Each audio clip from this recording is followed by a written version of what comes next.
حضرت رحمہ کے جو علوم قرآنیہ کی مہارت ہے اور اس کے ساتھ جو ایمان اور عقیدے کی حفاظت ہے وہ کیا ہے کہ اچھے اردو کے ترجمہ کرنے والے ترجمے میں کیا سے کیا کر گئے، لیکن اعلیٰ حضرت کی زبان سے جو الفاظ ادا ہوئے تفسیروں کے مطابق جدا ہیں، عقائد اسلامیہ کے مطابق جدا ہیں۔ قرآن کی آیت وَمَكَرُوا وَمَكَرَ اللَّهُ وَاللَّهُ خَيْرُ الْمَاكِرِينَ، بہت سے ترجمہ کرنے والوں نے ترجمہ کیا کہ کافروں نے مکر کیا اور اللہ نے بھی مکر کیا اور اللہ سب سے بہترین مکر کرنے والا ہے، معاذ اللہ۔ اب اللہ تعالیٰ کے لیے مکر کا لفظ استعمال کرنا اردو میں بے ادبی، عربی زبان کا اپنا اسلوب ہے، اردو کا اپنا ہے۔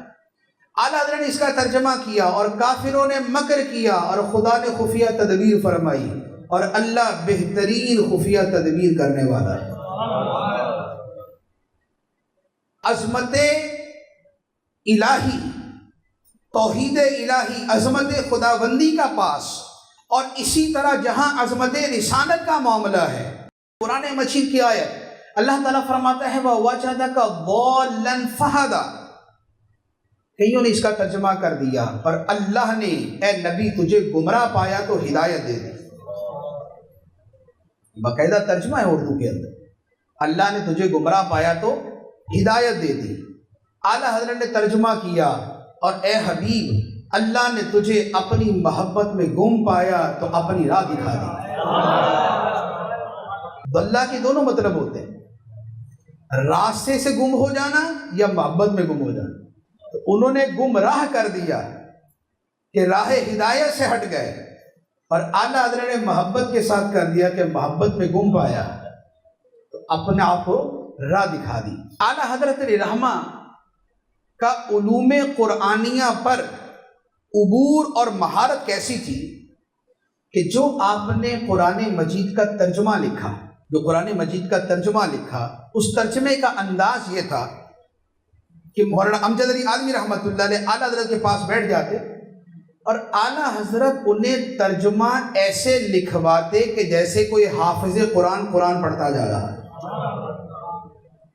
ایسا نہیں کہ قرآن پاک سامنے رکھا ترجمہ کر رہے ہیں، بلکہ ترجمہ سیدھا سیدھا ہو رہا ہے۔ تمام تعریفیں اللہ کے لیے جو تمام جہانوں کا پالنے والا ہے، بہت مہربان رحم کرنے والا، روز جزا کا مالی، تیری ہی ہم عبادت کرتے ہیں، تجھی سے مدد مانگتے ہیں، ہمیں سیدھے راستے پر چلا، راستہ ان لوگوں کا جن پر تو نے انعام کیا، نہ ان کا جو ان پر غضب ہوا اور نہ گمراہوں کا۔ یوں کر کے سارا ترجمہ چلتا جا رہا ہے۔